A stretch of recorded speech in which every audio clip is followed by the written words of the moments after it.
It's the world's capital for the gambler, the risk taker, the player of odds. And this weekend, it is high-stakes racing for the greatest triathletes on the planet. Home from the Olympics and dominating Ibiza, Taylor Knibb holds all the T100 cards. With 2 wins out of 2, can she set herself up perfectly for the biggest prize pot at the World Championship final? Taking on the heat, the hills, and a field of challengers, today we find out if Taylor's made for moments like these. On your marks. And we are racing here at the second last stop for the year on the T100 World Tour at Lake Las Vegas. The swim here today, it is a wetsuit swim. One of the hardest swims so far of the year because of how choppy this lake is, although we have got a relatively calm morning this morning. There was a lot of concern throughout the week about this lake and the conditions in it, just how hard it was going to be, how important it was going to be to set yourself up early in the swim. A lot of big names in this women's field here today. We've got the Ironman World Champion, Laura Philipp, the almost seemingly unbeatable Taylor Knibb over this distance, Paula Findlay, a crowd favourite, probably Mrs. Consistent when it comes to the T100 World Tour. The young gun, Lucy Byram, she's here. Emma Pallant-Brown, who can do anything on the right day. Annie Haag, who herself has admitted she's looking to bounce back here today on the T100 World Tour. My name's Jack Kelly. I'm joined today by the Ironman World Champion, Chelsea Sodaro, for her debut in the commentary box. Chelsea, thank you for being here. Thanks for having me, Jack. Really happy to be here. It looks like we have quite a quick start to this swim. It was really quite windy yesterday, so there was a lot of chatter about the chop in the lake and the dynamics, but I think they have some smooth water ahead of them. Taylor Spivey taking it out hard here, Chelsea. We saw her do this at Ibiza last time around for her debut at the T100 World Tour. I mean, this is her card to play, right? She's a very, very strong swimmer. She's very good over the 5 to 10K distance on the run, but we saw in Ibiza the bike not her strength so far. She just has not had the opportunity to do the training required, the bike position optimization required to really nail her bike ride. So Taylor Spivey playing the cards that she's got to play here in Lake Las Vegas. Flora Duffy was second, right behind her, was sort of got gapped a little bit early but made her way back up and was looking like she was about to grab the feet. There's a very clear front group established already. So we've got Taylor Spivey out in front. We've got Flora Duffy there in second. We've got Taylor Knibb in third, and in fourth we've got Hayley Chura. The turns are actually pretty tricky in long distance triathlon. Oftentimes we just kind of want to settle into an even pace. They're going to be out here racing for 3.5 hours, and so they want to make the effort as smooth as possible. But the turn buoys are a really good opportunity to break things up. And so you have to be on top of your game. Oftentimes you have to go to your feet, you have to surge around them. So you have to be really mentally engaged through every section of this one, but especially around the buoys. Athletes are just coming up to that Aussie exit here in a moment, and we'll be able to get a really good split on that group with Paula Findlay. She's sitting in that second group there. Obviously we have the front runners. That will be Hayley Chura standing up first. We have Taylor Knibb right on her tail. Flora Duffy in there too, and also Taylor Spivey. So Taylor Knibb now here at the back of the group. She's going to need to make sure that she gets on Flora's feet here really quickly.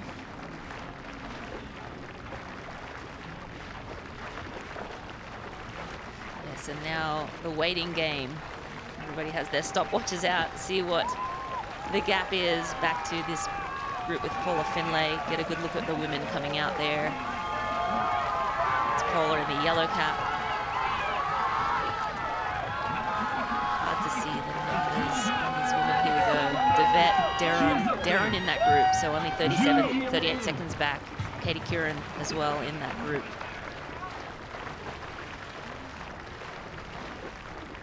That gap to that second group doesn't look to have blown out too badly. It is probably a little bit more than what it was at the Aussie exit. It looks more like 5 seconds more, so 40 seconds, 45 seconds type of thing, but it doesn't look to have blown out too much. And the dynamics that I'm seeing forming, I really like them for Julie Duron.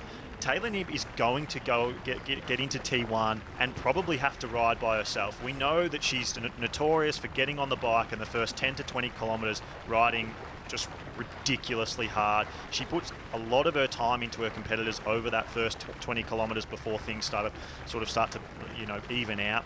But what I'm seeing is that in that chase group, Julie Duron has Hannah Devet, Paula Finlay, Lucy Byram there with her. They're three very strong cyclists relative to the rest of the field.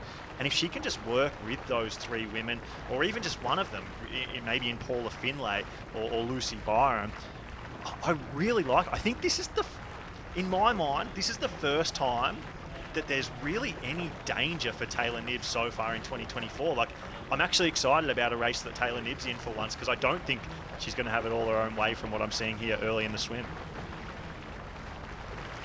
So Hayley Chura leads us out of the swim. Taylor Spivey, the second time around at the T100 World Tour, second. Flora Duffy behind her in third, and Taylor Knibb in fourth. The run from swim exit to T1 is about 350 metres long, and it's hard to tell on camera, but it's straight uphill. It's actually quite steep, and the camera always makes it hard to see how steep a hill is, but it is quite a steep hill. And considering how high your heart rate is out of the swim, if you've ever done an open water swim, you know how ridiculous it feels to start running. This run here, you'll see a lot of women get off the bike and be quite cooked, have quite an adrenaline dump because of how steep this hill is. This is one of the most painful parts of the race.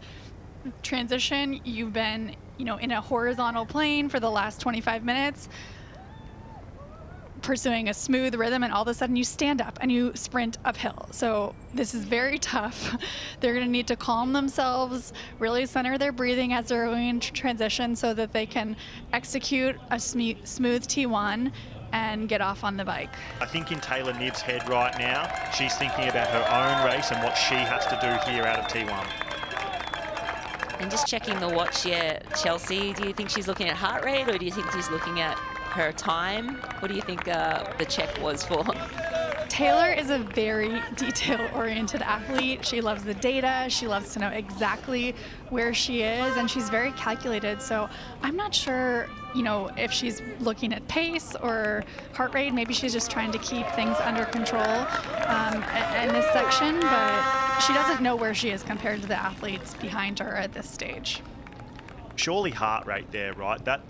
Like I said, the camera doesn't show it, but it's so steep. I think she would have been like, oh, I'm breathing quite heavy here. I'm feeling quite cooked. What is my heart rate? That's the only thing that I think it would have been. We saw a really quick transition from Flora Duffy, who got a break on Taylor Knibb here out of T1. Probably a very smart move. Yeah, also, but Taylor opted for socks. You see Spivey also put her socks on, so they won't have to do that in T2. So it's sort of a matter of do it now or do it later. And I think you saw Flora Duffy. She was out and up the hill, no socks. We see the short course athletes getting out of transition very quickly. When you're doing Olympic level racing, the transitions are super important to establish your position. So this is something they practice a lot. They'll be in the parking lot where they live, practicing getting in their shoes, putting on their helmet. And we have the chase group here in T1. Julie Duron, you just saw leave your screen. Hannah Devet, who did all the work. Lucy Byram in the red and white, and Paula Finlay, probably the crowd favourite. They've got like a little corner, Paula Finlay corner out on the bike course, which is quite fun. Flora Duffy down on the bottom of your screen leading it. This course really plays well for the Olympic distance athletes, being able to go above threshold and recover and do it again repeatedly. That's what they train. That's the system they train all day long. You see Taylor Knibb here just passing Taylor Spivey, and you see Flora Duffy just up in the lead. But yeah, Taylor Knibb already, smashing those pedals.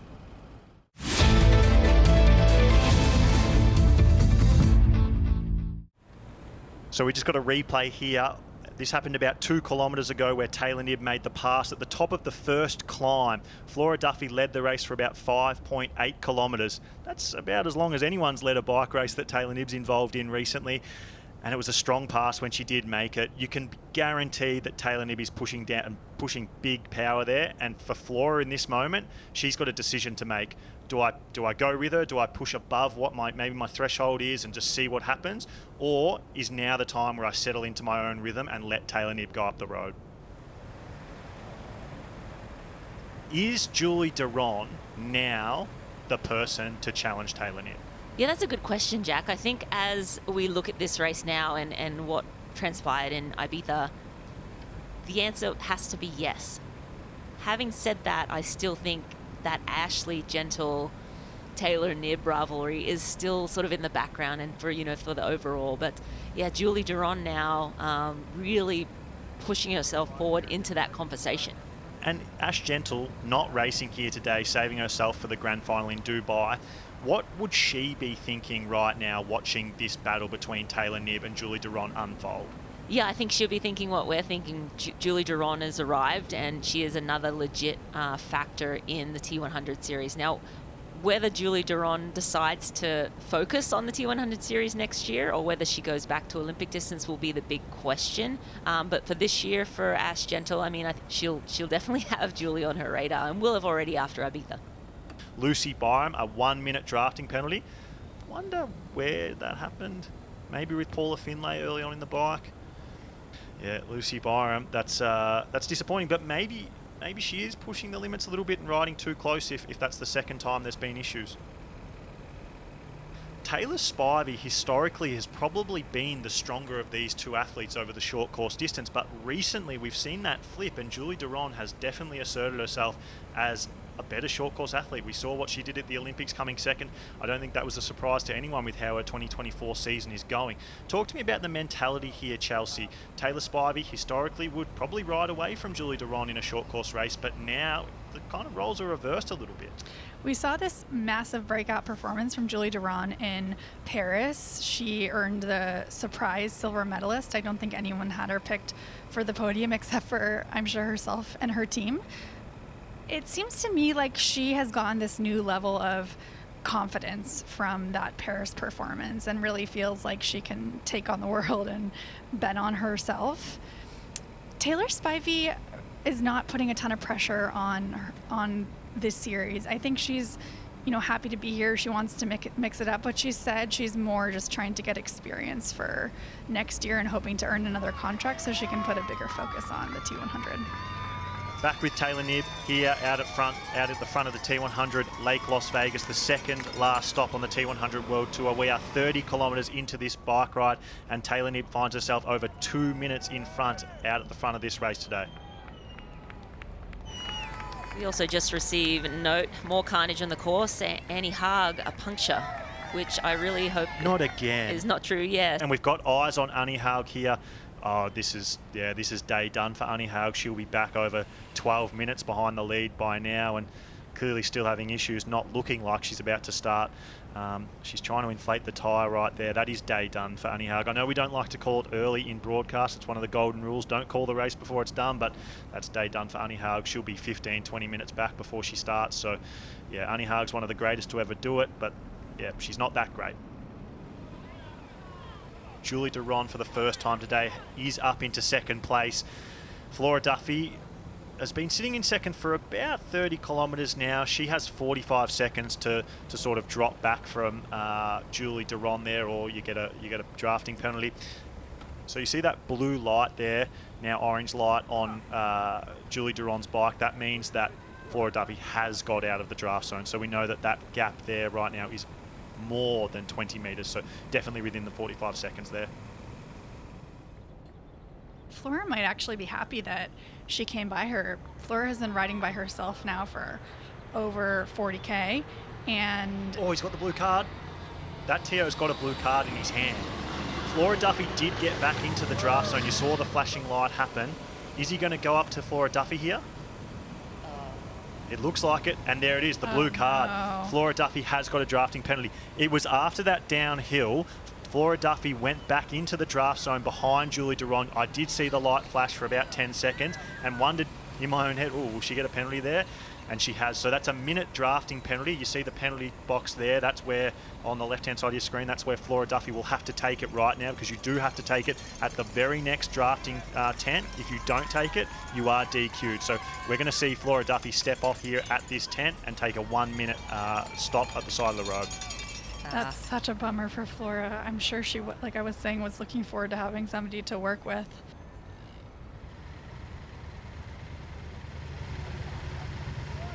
Is there another athlete stopping?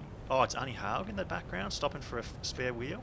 So clearly that issue not done, and she's probably been riding with a slightly flat wheel that last 10 kilometres.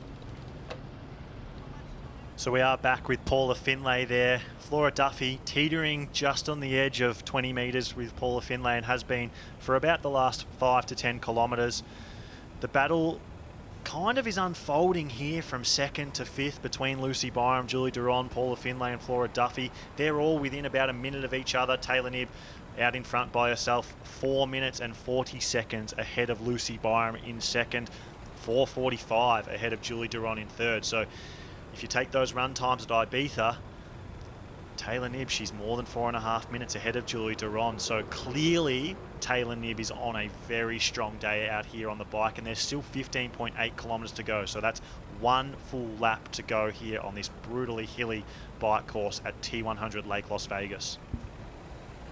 Lucy Byram here has put time back into Taylor Knibb, but now Taylor Knibb has taken some back to her. So it got out to 5 minutes, then Lucy Byram brought it back down to 4:45, and now it's back out to 5. So a bit of a seesaw battle right now taking place out in front, with Taylor Knibb in 1st and the group of Lucy Byram and Julie Duron in 2nd and 3rd. Word is official. Paula Finlay, our 3rd penalty for today for drafting. So she's obviously been working in that group with Flora Duffy. You assume that's who she got the drafting penalty from. So Taylor Knibb, our T100 Ibiza and San Francisco champion, the only 2-time champion racing today in the women's field, enters T2 in front. She has a 5-minute lead over 2nd place Lucy Byram, and the big challenger coming from behind in 3rd, over 5 minutes behind her now. We believe that's the reason Taylor Knibb took authority early in the swim and rode so hard from start to finish. Getting that gap on Julie Duron is everything today from Taylor Knibb.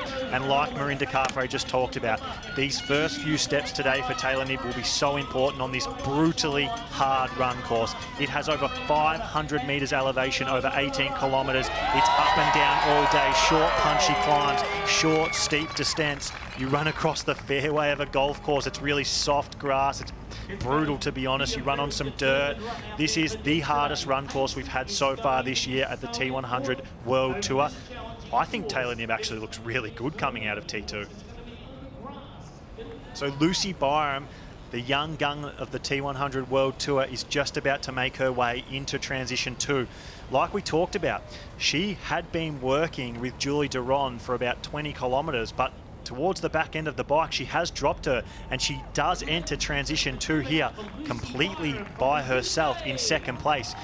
She had that 1 minute drafting penalty, so to be into Transition 2 by herself in 2nd place, it's a hell of a bike ride from Lucy Byram. Probably the best bike ride she's done on a T100 World Tour race so far this year. Now the big question is, how will she run on this brutal run course? It's getting a little bit hotter out there. We know she doesn't like the heat. This is where Lucy Byram's days start. She has not had a podium so far on the T100 World Tour. Is today. Julie Duron, this is the big story. She's 5 minutes and 20 seconds back from Taylor Knibb entering T2. In Ibiza, last time around, she ran 4.5 minutes faster than Taylor Knibb. If she does that again today, things get close. On this tough run course, can she run even faster? Opting for no socks as well. No time wasted there in transition for Julie Duron. I bet she has the fastest T2 as well. She was fastest out of T1. Quick transition for her out of T2, and we'll get vision of her running shortly, I'm sure, and see what she looks like. But Taylor Knibb still looking really great here in the opening miles of this run.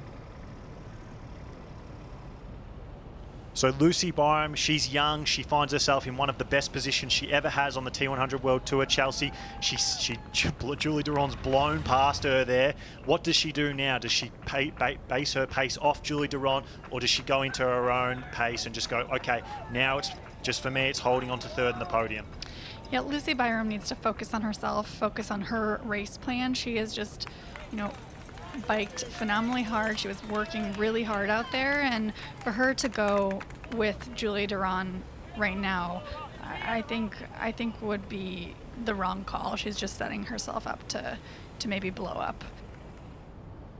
Taylor Knibb there, just going over the bridge. She is on her third lap of this 6-lap course, so getting through another brutal one of these laps through the golf course. She's looking phenomenal. She'll run off the pavement here and connect over to the backside of the hotel. But right now it's looking to be all Taylor's way. Flora Duffy has already cemented herself as one of the greatest triathletes of all time.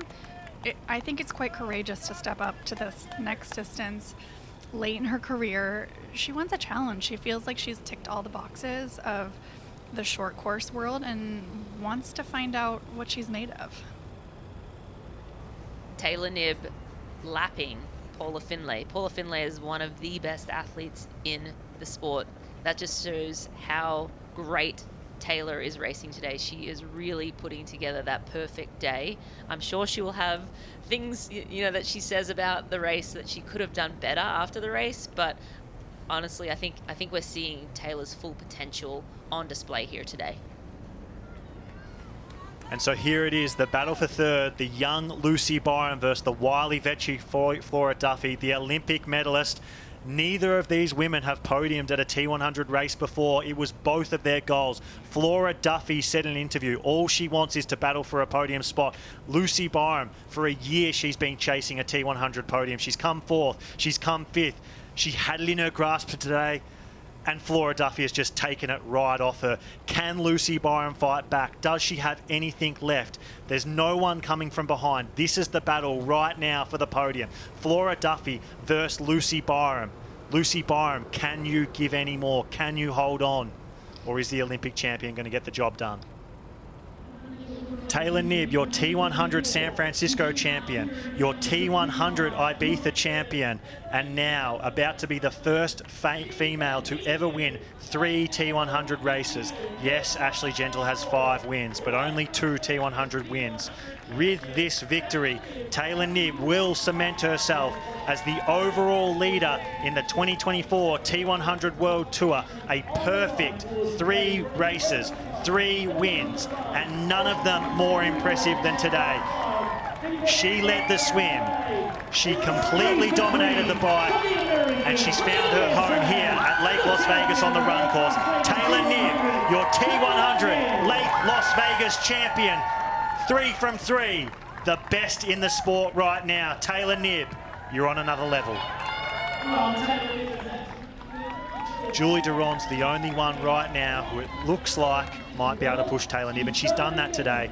3 second places in 3 of the biggest races in triathlon in 2024. Julie Duron, the fastest runner right now on the T100 World Tour. 2nd place here at Lake Las Vegas. The grand final awaits you, Julie Duron. You only have to sleep for a few more weeks before you get a chance to battle it out with Taylor Knibb again. And what a day it has been for Flora Duffy. Finally finds her spot on a long course podium in a big race. The biggest podium of her long course career here at T100 Lake Las Vegas. Flora Duffy finally on the podium. Oh, it's all going off down here at the finish line. There's celebrations going on. Congratulations, Taylor. Well done, Julie. First things first, as you came in, you said that course was horrible. But you I don't think I used horrible. I think it was savage. Savage. Got Which you. has a positive and negative connotation to it. Like, I respect savage. You respect savage, and we very much respect you. Tell us about that performance today. Break that down for us. Well, I would kill to have that swim start every single time. I had a great team of people here, my swim coach and my run specialist, and they're each taking credit for that start because there's a run and a swim, but they both have to come to every race now. And then settled in, and the bike, I loved how broken up it was. And the run, what did you think of the run course, Julie? I'll repeat after you. It was pretty savage. It was pretty difficult for me here to judge where I was at. I was flying solo this weekend, so I was looking at all the people along the course, whether someone would give me some splits. Some people did, others just looked the other way, so it was really hard to gauge whether I was making up time or not on the run. But I gave him my all until the finish line, and today Taylor was really strong again. And here they are, the standings in the T100 World Tour in 2024 as they stand after 6 races with only 1 left for the women. Taylor Knibb, 3 from 3, 105 points. We just heard from Alex. She finishes first or second in Dubai at the grand final, and she wins the first ever T100 World Tour. Her big rival Ash Gentle in second. Indy Lee couldn't race today, she's in third. Imogen Simmons in fourth. Laura Phillip, the Ironman World Champion, in fifth. Kat Matthews, one of the most consistent seasons of any female athlete, in sixth. Lucy Byron, Paula Finlay, Julie Durand, she's the big story of the back half of this season, in ninth. And Lucy Charles Barclay, maybe not the season that she would have hoped for, targeting the T100 World Tour in 10th, needs a big grand final.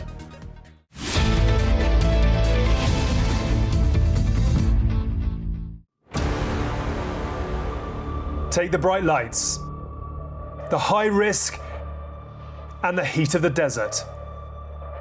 And for some, add the pressure of the T100's last chance saloon.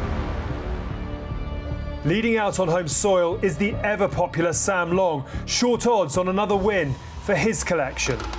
But there's the small matter of Martin van Riel, a machine at this distance, and Yuri Kulen, who keeps cool in the heat and endures the endurance when he needs to. We are down to the penultimate lap in the race to be crowned the first ever world champion.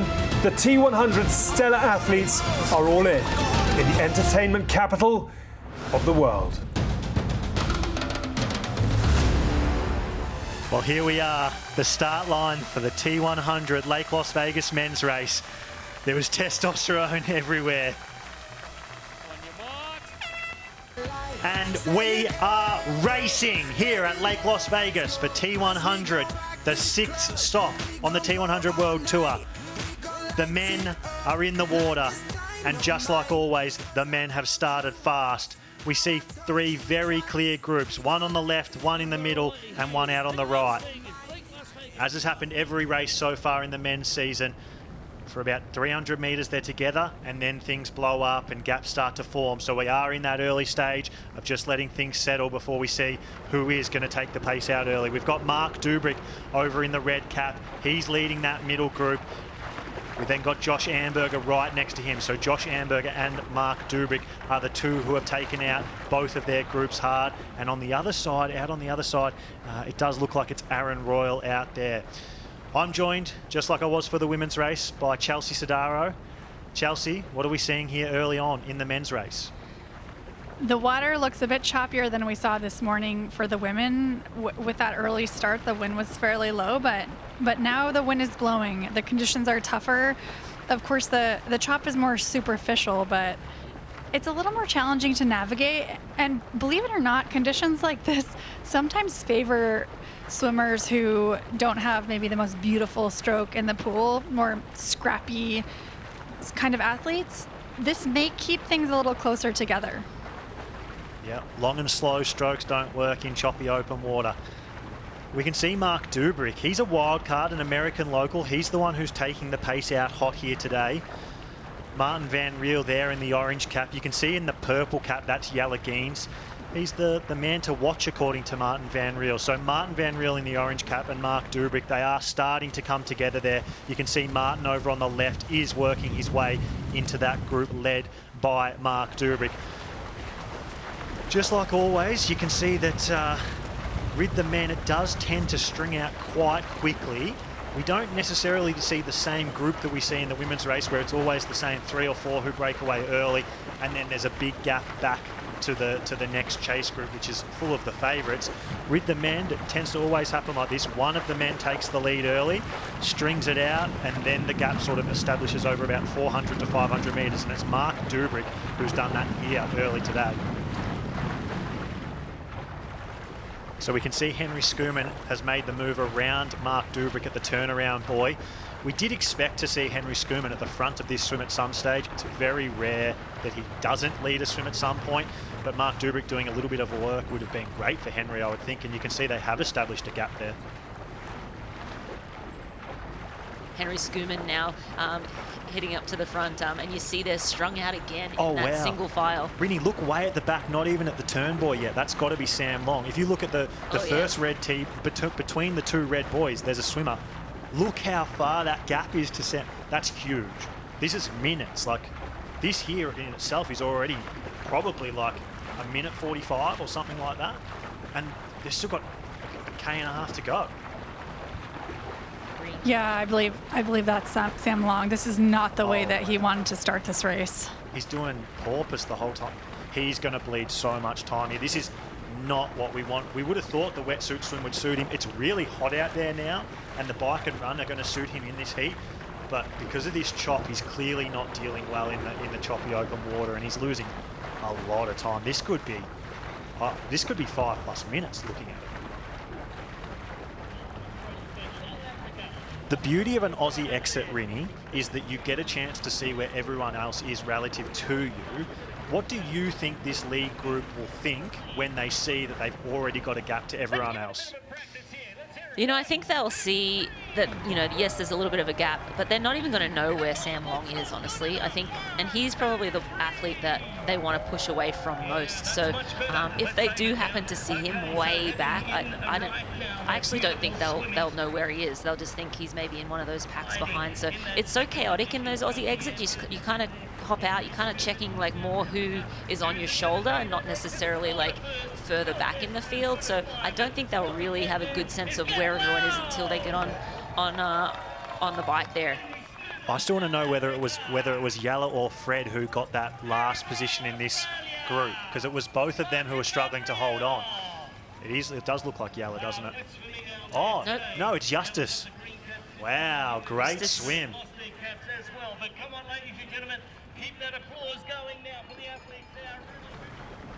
You can see from Aaron Royal sitting on Henry Schumann's feet. You can see from his stroke rate how he's breathing every single cycle. He's working really hard to stay there.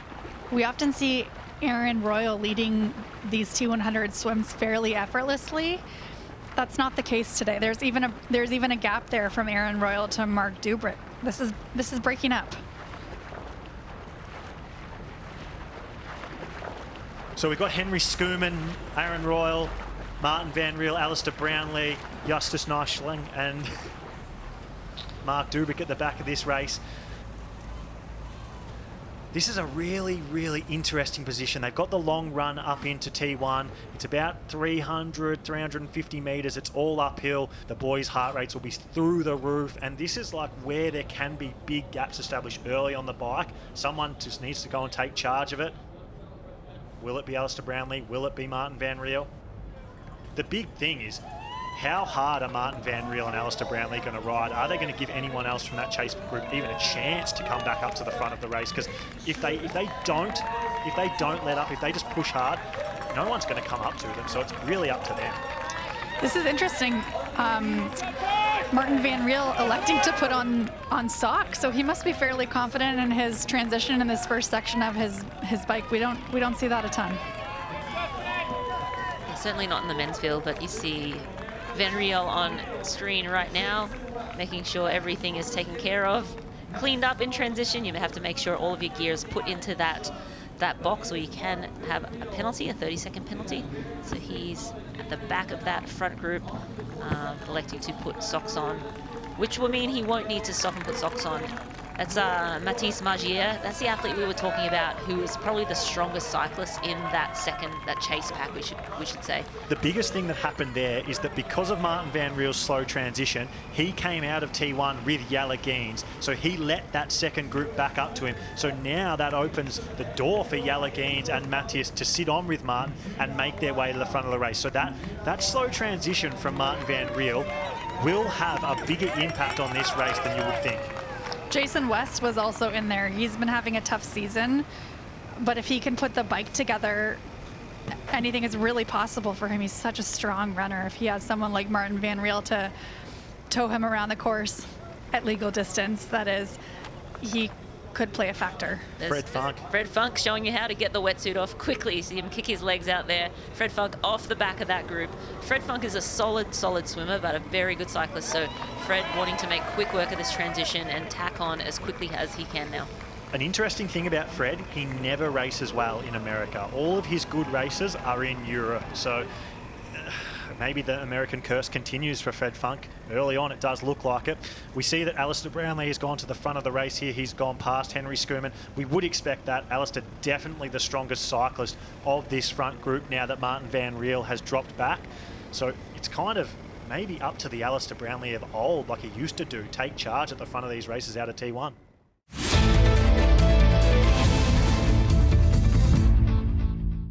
Alistair Brownlee got a drafting penalty in Ibiza, and it looks like the next race here in Lake Las Vegas, he's got yet another drafting penalty. So there it is, the moment Alistair Brownlee was handed his second blue card, 2 in 2 races. The shake of the head from Alistair Brownlee says everything. He can't believe it, and the reason he can't believe it is probably because he got one last time around in Ibiza. Yeah, and just for the viewers, if you get 3 blue cards, that is a disqualification. So 1 is a 1-minute penalty. You repeat that, you get another 1-minute penalty, and a 3rd is a disqualification. So certainly don't want to mess with getting any more.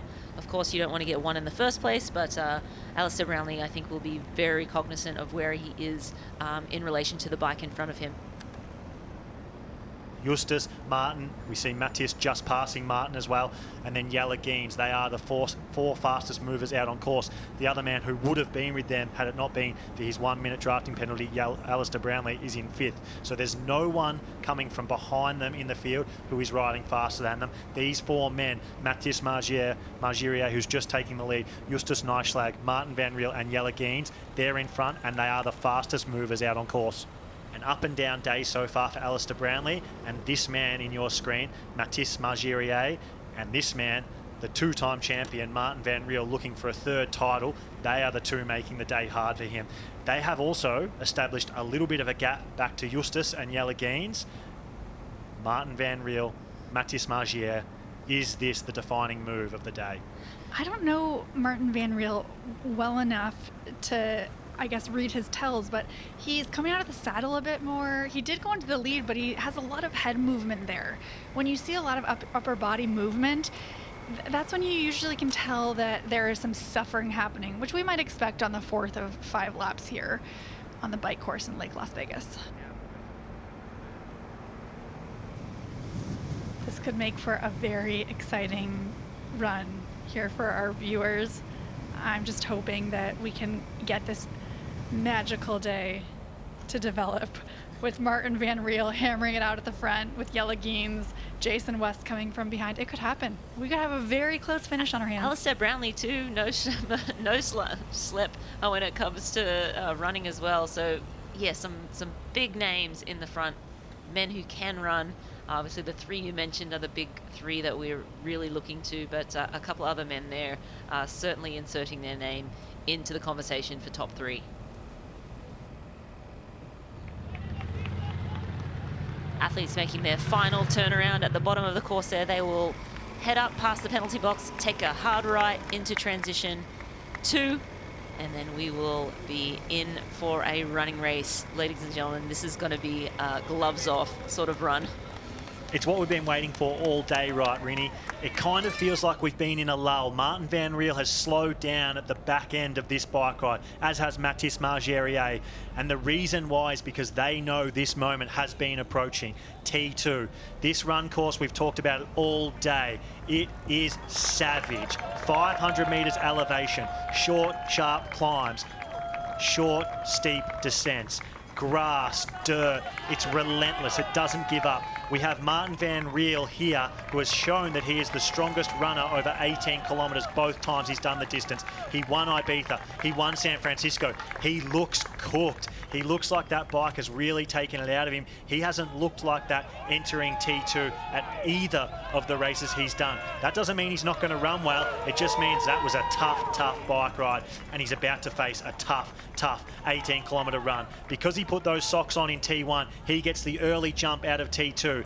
His big rival right now, that man just to the left of your screen, Jelle Geens. Jelle Geens is known for being one of the fastest 5 and 10K runners in the sport of triathlon, and he looks like he is exploding out of T2. That quick little mishap turning the wrong direction, but look at that gap he's already put on Mathis Margerier. Like I said, he's raced the short distance. They're so used to running extremely hard out of T2, and he's doing it right here. He won't let up until he gets to the front of the race with Martin Van Riel, and if he does that, race on. We saw Jason West and Nico the Man exiting T2 as well. Two brilliant runners. We've heard about Jason West potentially having a bit of a run injury. Whether it's actually affecting him today, whether he's in pain, we're not sure. But Nico the Man and Jason West, two of the strongest runners. If there's anyone who can make the podium outside of Martin Van Riel, Jelle Geens and Mathis Margerier, it's probably those two in Jason West and Nico the Man.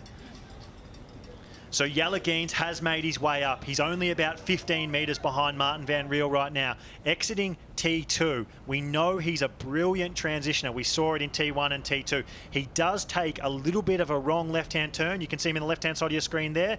Very quickly corrects it though. That is a little 1 or 2 second thing. That's adrenaline. That happens in transition, but not too big a deal at the end of the day. And as you can see, he's right up on the back of Martin Van Riel's shoulder right now. Could he be the one who steals the T100 limelight from Martin Van Riel? He looks great.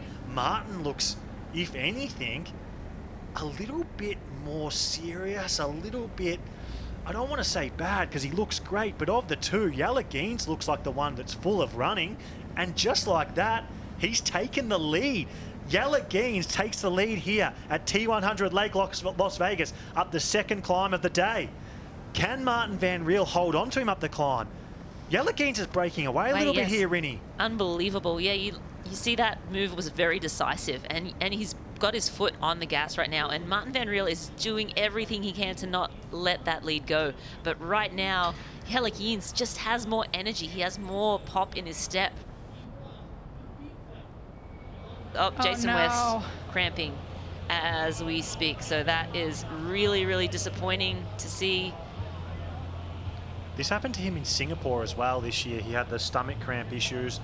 I'm not sure if he has anything else, but I saw him just grab to that sort of right-hand side of his stomach. So maybe that's what it looks like it is. And yeah, reoccurring issue for Jason West potentially, but this could be the lack of run training showing itself. But then Singapore, brutal hot conditions. It's pretty hot out there today. Maybe it's also a bit of a heat thing. So Alistair Brownlee's suffering here, not looking like he has very much pop in the legs at this stage of the race. Eyes are down. He is always a protagonist at some point in the race, but seems to have little issues come up that prevent him from, realizing his full potential. Yeah, look at this race again. Back, Martin Van Riel back on Jelle Geens' shoulder. They're still on lap 2. They're going to finish up lap 2 and move on to the third lap here momentarily, but this is a battle for the ages. it's on repeat until someone breaks, isn't it, Rinny? Jelle Geens, he gets away up the climbs. Martin Van Riel, he works his way back onto Jelle Geens' shoulder on the descent. How many laps can Jelle Geens run away up the climbs? How many laps can Martin Van Riel drag his way back? And Justus Nieschlag, he's done it. He's made the pass.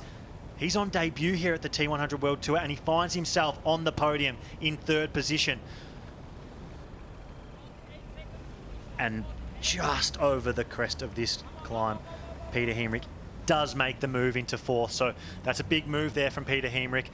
He's a funny athlete where he can be nowhere near it some days and then one of the best in the world on others. And today here in Lake Las Vegas, Peter Hemrich, a week out from the Ironman World Championships, which he is racing, showing he is one of the best in the world. So very, very shortly, we might find him moving up into third position. So we've got eyes on Sam Long right now. He sits 8th today on Lake Las Vegas. We're flashing back to the front of the race because we've got word that Yelagines has really put in a decisive move here. It looks like he is trying to break away from Martin Van Riel. Up this part, this is sort of at the top end of the golf course. Right now, Yelagines is on the steepest climb of the day. So this twists its way up to the top of the run course as we quickly have a look at Peter Hemrich. On the first climb of the day, this is good. Back to Yelagines. So right now, this portion here, this is about 15% gradient. It is a very, very steep climb, and you can see it really well on the camera there. Yelagines clearly has put in a big move, and Martin Van Riel couldn't go with it. So this is the biggest test so far of the day for Martin Van Riel. Every lap so far, he has been able to work his way back onto Yelagines. Can he do it, or has the elastic band finally snapped? Is that the move that just won Yelagines T100 Lake Las Vegas? Jason West is going to make this pass. These steep climbs have really hurt Mathis Margerier today. He has suffered like a dog up all of those really steep climbs, and you can see here Jason West, the pass is happening right now, so he is about to make his way into the top 5. Considering that training that hasn't been happening on the run because of his run injury, we saw how well he rode. That little mishap with the cramp on the run, I think this is a definite sign for Jason West that the changes he's made to his training have worked. Top 5 for Jason West here today. I don't know how many predicted that. Sure, at the start of the season, everyone predicted that, but with the season he's had, this is such a positive step in the right direction for the American Jason West. That lead still at 11 seconds. Yelagines to Van Riel. Again, well, we'll look to see if we can get him in vision coming around that corner. Yep, there's the man. I don't think this thing is Van over. Riel. It's not I don't over, think guys. this is over. I feel like okay, maybe it's over. It's not over, you guys. This race is still happening. We're on the last lap, 2.8 kilometers to go for Yelagines and Martin Van Riel, who will be the champion of the T100 Las Vegas.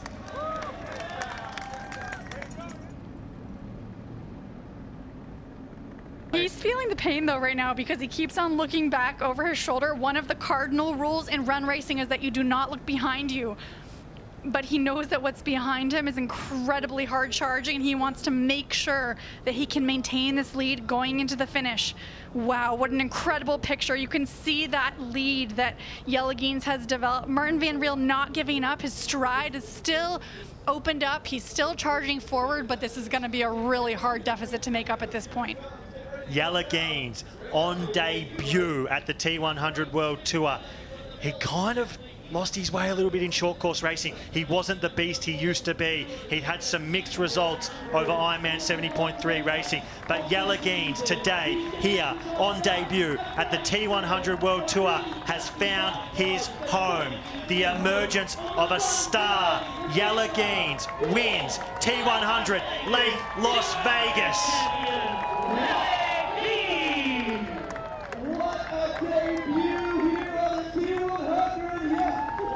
Not only did Yelagines win on debut, he beat the man that no one else has been able to beat this year.